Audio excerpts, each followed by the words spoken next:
오늘 함께 보실 말씀은 시편 16편 10절부터 11절 2절입니다.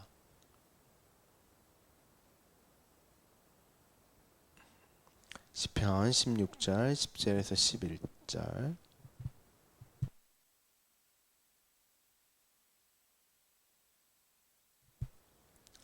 우리 함께 봉독하시겠습니다.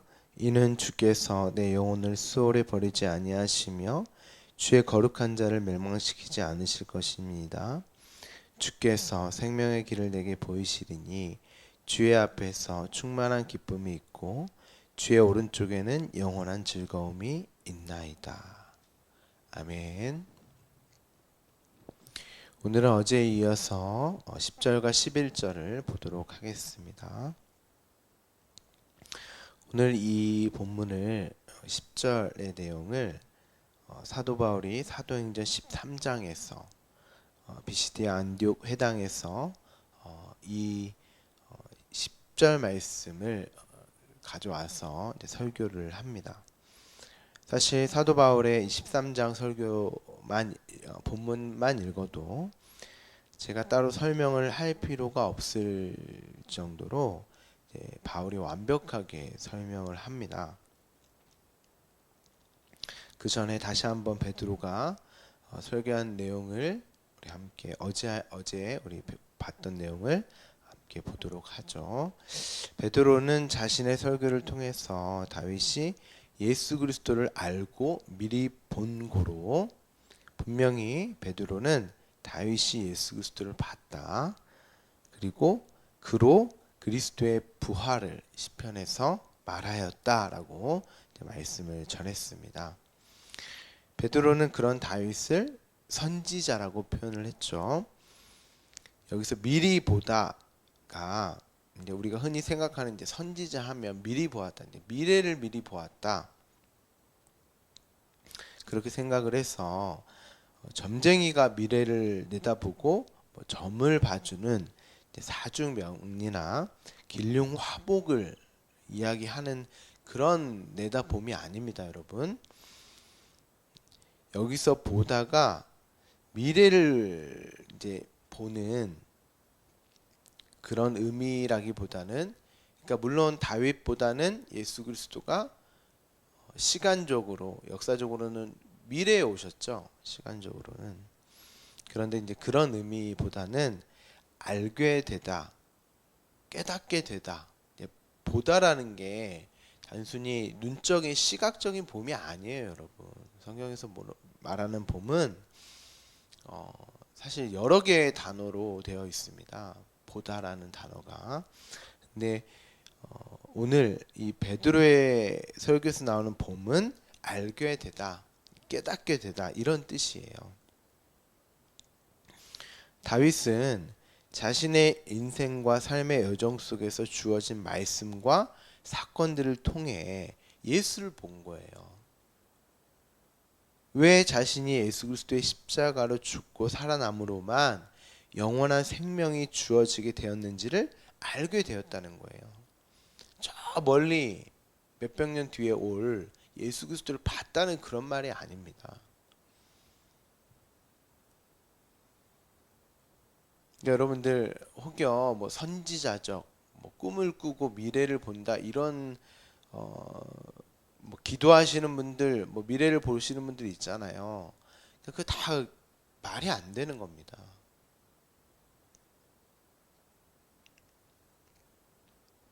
그런 의미가 아니라 내가 왜 예수 그리스도와 그 십자가로 죽고 살아남으로만 영원한 생명이 주었는지를 알게 되었다.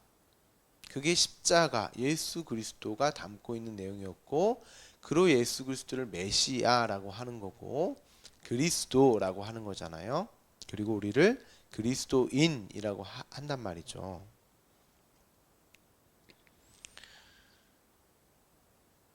이 그리스도의 부활이 담고 있는 내용, 그것을 다윗이 지금 찬송하고 있는 거예요. 베드로가 그것을 설명하는 것입니다. 여러분 잘 아셔야 할 것이, 엄밀히 말하면 우리가 죽고 살아나는 게 아닙니다. 직접적으로. 분명히 다윗이 죽어 장사되어 그 묘가 오늘까지 우리 중에 있다고 베드로가 말을 하죠. 육체는 분명히 죽었습니다. 그 육은. 그런데 다윗을 선지자, 그 일의 증인이라고 말을 합니다. 그 선지자라는 것이 아까도 말씀드렸지만 하나님의 말씀, 즉 오실 예수, 메시아의 삶을 그대로 자신의 삶으로 입술로 그려내는 자잖아요. 증인이 뭐예요, 여러분? 어떤 사실을 증명하는 사람이잖아요. 다윗은 예수 그리스도의 부활을 증명한 사람이란 말이죠. 어떻게 해요? 원래는 다윗이 그가 음부의 버림이 되고 그의 육신은 썩음을 당해야 하는데 예수가 다윗이 되어서 죽었단 말이죠. 한 아이가 뭇 라벤, 그 아이가 그 예수 그리스도를 상징하는 아이잖아요.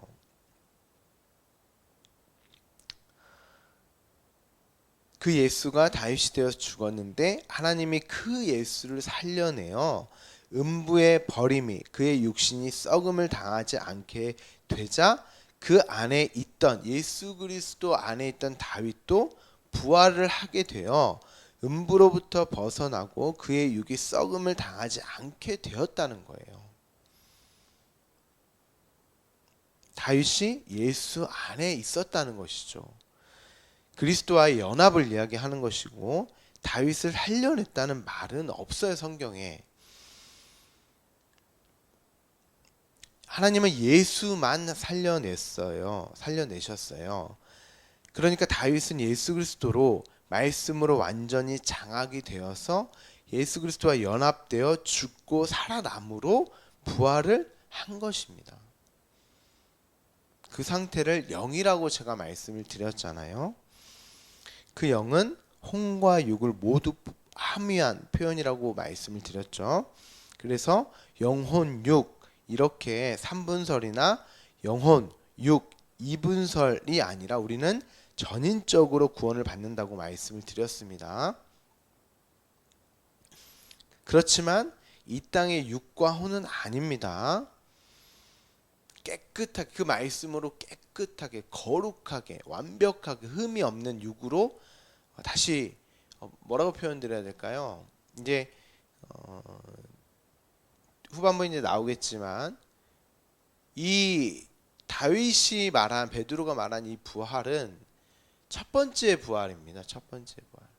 그리고 우리가 이제 뭐 두 번째 부활이라고 하지만 두 번째 부활은 그러니까 첫 번째, 두 번째 어떤 순서적인 부활이라기보다는 그 첫 번째 부활이고 추후에 예수 그리스도가 다시 오실 그때 완벽하게 부활되잖아요. 그렇죠? 종말 때에 다윗은 증인, 선지자이고 이 땅에서의 그 첫 번째 부활을 경험한 거예요. 이 본문이 계시록 20장 5절에 나오는데요. 제가 이제 자막을 이 부분은 못했는데 제가 읽어드릴게요. 계시록 20장 5절. 성경책에 있으신 분들은 이제 맨 마지막 계시록 20장 5절을 한번 찾아보시면 좋을 것 같아요. 계시록 20장 5절.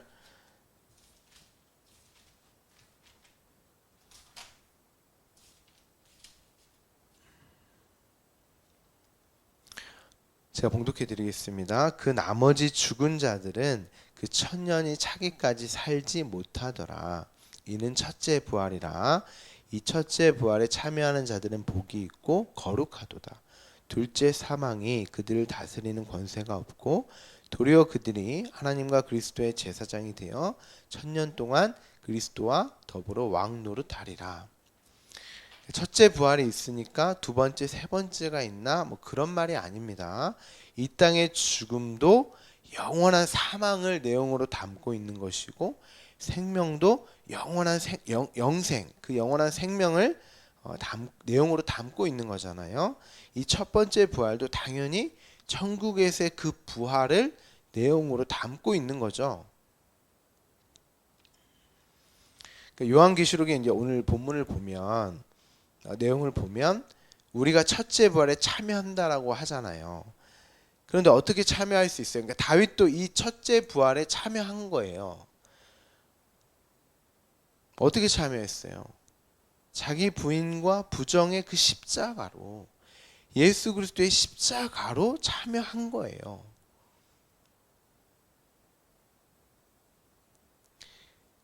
그리고 반드시 이 죽음과 살아남, 부활을 경험한 자만 복이 있고 거룩하다고 하잖아요. 그들만 둘째 사망, 그러니까 영원한 사망이 그들을 다스리지 못한다고 하는 거예요. 영원한 사망에서 벗어나게 되어 그리스도와 영원히 왕노릇하는 것입니다. 다윗은 그 첫 번째 부활을 이 땅에서 역사 속에서 삶으로 입으로 경험을 한 거예요. 그래서 베드로가 증인이다, 선지자다라고 말을 하는 것입니다. 그런데 베드로는 또 뭐라 그래요? 우리가 다 그 일의 증인이다, 이렇게 이야기를 합니다. 그럼 우리도 이 역사 속에서, 삶 속에서 죽고 살아나는 자기 부인과 부정의 자기 십자가를 경험하는 거죠. 우리도 이 땅에서 부활을, 첫 번째 부활을 참여하고, 부활에 참여하고 그 부활을 경험하는 거예요.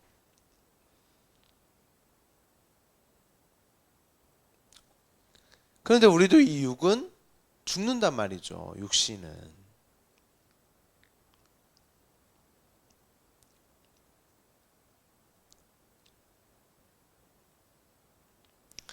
그 첫 번째 부활은 나는 예수 그리스도의 십자가로 죽고 살아나지 않았다면 여전히 나를 목적 삼아 살려고 하는 하나님의 대적자요 원수일 수밖에 없는데, 그런 나를 죽이시고 살려내셔서, 어디에서? 예수 그리스도 안에서 완벽하게 한치의 오차도 없이 다시는 하나님을 떠나 살지 않는, 이제 동상 나무의 열매, 동상 중앙의 나무의 열매를 먹지 말라고 하면, 하나님께서 먹지 말라고 하면 안 먹는, 하나님만을 의존하며 의지하는 자로 당신의 자녀로 만드셨군요 라고 하는 은혜의 현실을 깨닫는 것이 죽고 사는 거예요. 그런데 그 첫 번째 이 죽고 살아남, 이 부활에 참여하지 않으면 그 마지막 때의 그 부활을 경험할 수가 없는 거란 말이죠.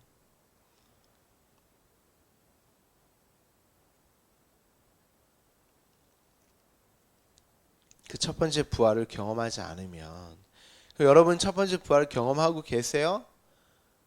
오늘도 말씀으로 나는 예수 그리스도가 아니면 안 되는구나, 그 은혜가 아니면 안 되는구나, 나로는 방법이 없구나 하고 하는 그 죽고 살아남의 부활을 경험하고 계십니까? 우리는 이 땅에 내려와 사는 이유와 목적은 이거 한 가지예요. 그로 하나님을 찬양하고 찬송하는 거.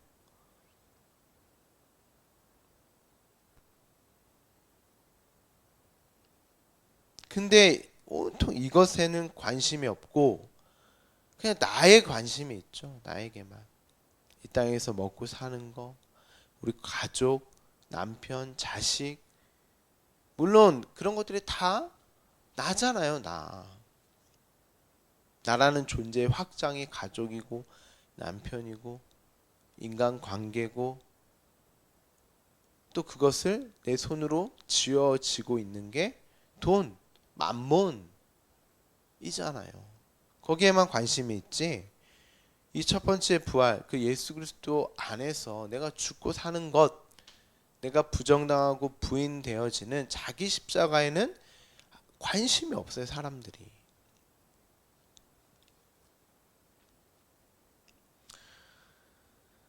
그들이 예수를 증언하는 거고 선지자의 삶을 사는 자들이란 말이죠. 그러니까 저와 여러분도 선지자예요. 그리고 우리가 성경에 이제 우리의 삶의 이유와 목적, 그리고 우리의 종구까지도 다 나와 있잖아요.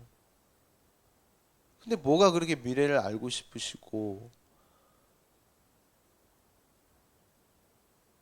뭐가 그렇게 두려우시며 뭐가 그렇게 걱정이 그렇게 많으세요? 염려가 많으세요? 예수를 증언하다가 가는 게 우리의 삶인데 우리는 예수 안에서 죽고 살아나는 것이지 독단적으로 절대 죽고 살아날 수가 없는 존재입니다. 우리는 그 죽음도 살아남도 할 수 있는 존재가 아니에요. 그렇기에 그 죽음을 하나님이 기쁘시게 여신다고 성도의 죽음을 하나님이 기쁘시게 본다고 말씀을 우리가 함께 보았잖아요. 내 십자가를 지고 자기 부인과 부정을 입으로 삶으로 드러내는 하나님의 의를 붙드는 나.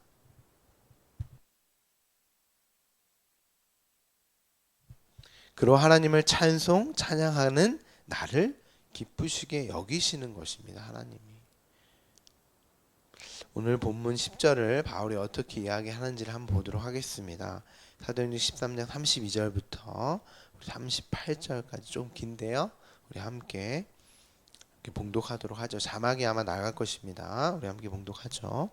우리도 조상들에게 주신 약속을 너에게 전파하노니 곧 하나님이 예수를 일으키사 우리 자녀들에게 이 약속을 이루게 하셨다 함이라. 시편 둘째 편에 기록한 바와 같이 너는 내 아들이라 오늘 너를 낳았다 하셨고 또 하나님께서 죽은 자 가운데서 그를 일으키사 다시 썩음을 당하지 않게 하실 것을 가르쳐 이르시되 내가 다윗의 거룩하고 미쁜 은사를 너에게 주리라 하셨으며 또 다른 시편에 일렀으되 주의 거룩한 자로 썩음을 당하지 않게 하리라 하셨느니라. 다윗은 당시 하나님의 뜻을 따라 섬기다가 잠들어 그 조상들과 함께 묻혀 썩임을 당하였을 때 하나님께서 살리신 이는 썩음을 당하지 아니하였나니 그러므로 형제들아 너희가 알 것은 이 사람을 힘입어 죄 사함을 너에게 전하는 이것이며. 바울은 조상들에게 주신 약속을 너에게 전한다. 지금 언약에 대해서 말씀을 전합니다. 하나님의 예수를 일으키사 우리 자녀들에게 이 약속을 이루게 하셨다. 그렇죠? 약속을 이루게 하셨다. 여러분 예수를 일으키신 것, 그러니까 이 언약의 약속이 예수 그리스도의 십자가잖아요. 그렇죠? 완성됨이. 그런데 예수를 살리시는 것, 일으키신 것이 왜 우리에게 복음인가요? 왜? 왜 예수 그리스도를 살려내신 것이 그 약속이 우리에게 복음인가? 엄밀히 말하면 나를 살려내야 복음이잖아요. 우리가 베드로의 설교에서 봤다시피 다윗을 살려냈다는 말은 없습니다. 그런데 왜 예수를 살려낸 게 다윗에게 복음이고 예수를 살려내신 것이 일으킨 것이 왜 우리에게 복음이에요?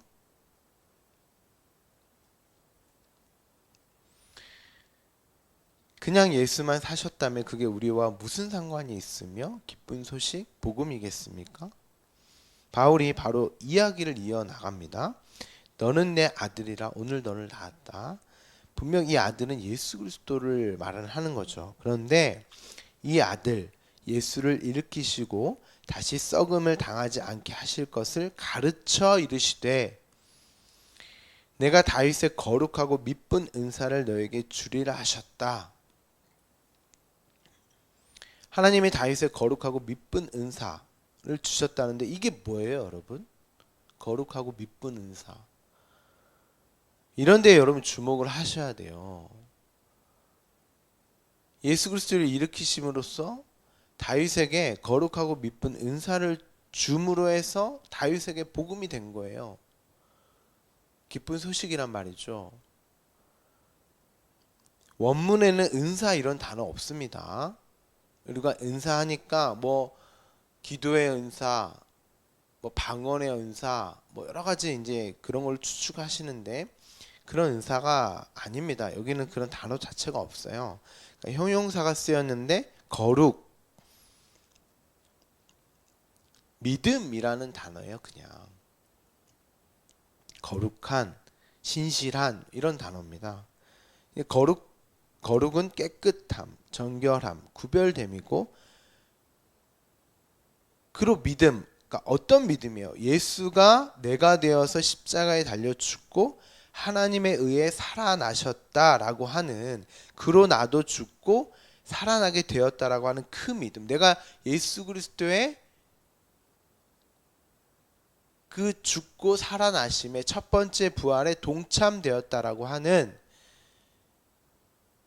내가 예수 그리스도 안에서 예수가 내가 되어서 죽고 살아났다고 하는 그 믿음. 근데 그 믿음도 하나님의 은혜로 선물로 주어졌잖아요. 그 죽음이 나의 죽음이다. 예수 그리스도가 내가 되어서 죽으신 또 살아나심, 하나님에 의해서 살아나 일으키시고 살아나게 된 그것이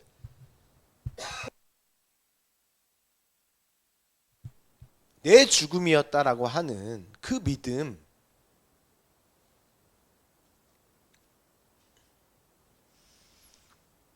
그런데 그러한 고백은 깨끗하고 정결한 구별된 자들만 하는 고백이기에 거룩과 믿음을 우리에게 주셨다는 거예요. 주시겠다는 거예요. 그 거룩하고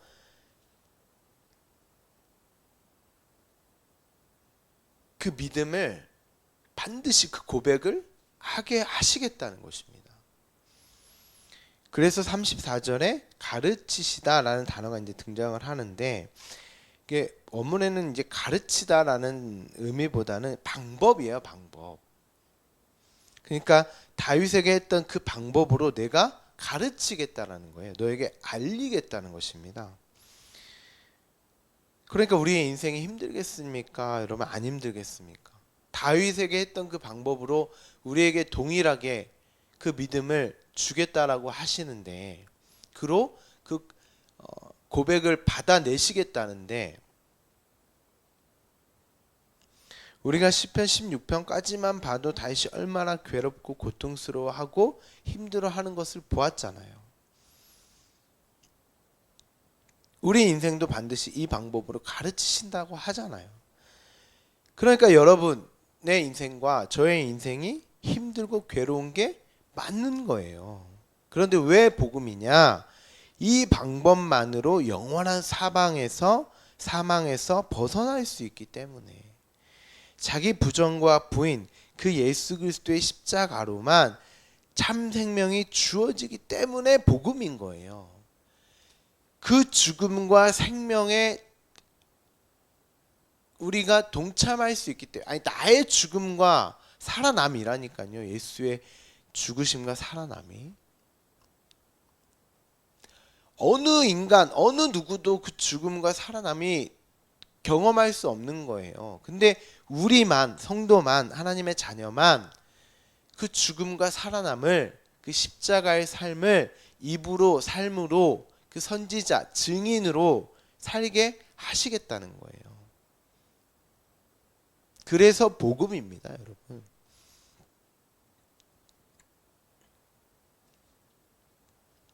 그로 참 생명이 주어지기 때문에, 주의 거룩한 자로 썩임을 당하지 않기 때문에 어떻게 해요?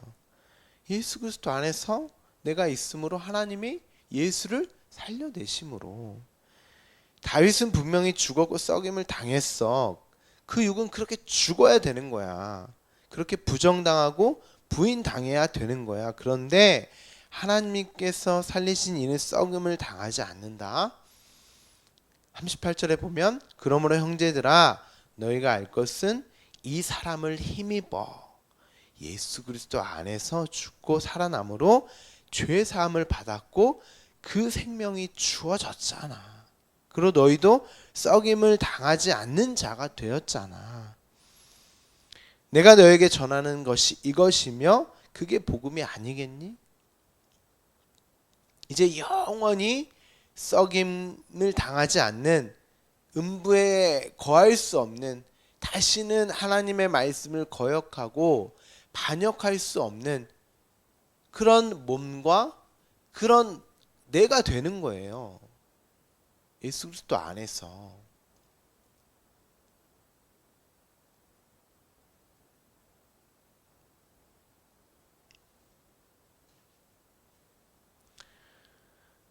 여러분 이게 복음이 아니겠습니까?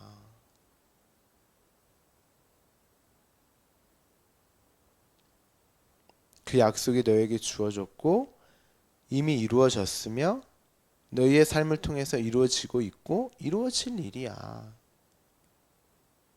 그게 복음이 아니겠니? 라고 바울이 이야기하는 것입니다. 우리 다시 한번 시편 16편 10절에서 11절 다시 한번 보죠. 11절만 보도록 하겠습니다. 주께서 생명의 길을 내게 보이시리니 주의 앞에서 충만한 기쁨이 있고 주의 오른쪽에는 영원한 즐거움이 있나이다. 다윗이 주께서 생명의 길을 내게 보이시리라. 주의 앞에는 충만한 기쁨이 있고 주의 오른쪽이 뭐라고 말씀드렸어요? 올바른, 옳음, 정확한, 틀림이 없는 이런 뜻이었잖아요. 반드시 그렇게 당신의 선함으로 하실 것이기에 영원한 즐거움이 있다. 정확하고 틀림없게. 그걸 이제 성전의 측량으로 말씀을 드렸죠. 반드시 하나님이 그렇게 하실 것이기에 영원한 즐거움이 있다고 다윗이 고백을 하는 것입니다. 주께서 생명의 길을 내게 보이셨다. 어떻게 해요? 예수 그리스도를 봤다니까요. 다윗이. 그러 죽고 살아남이 뭔지를 봤단 말이죠.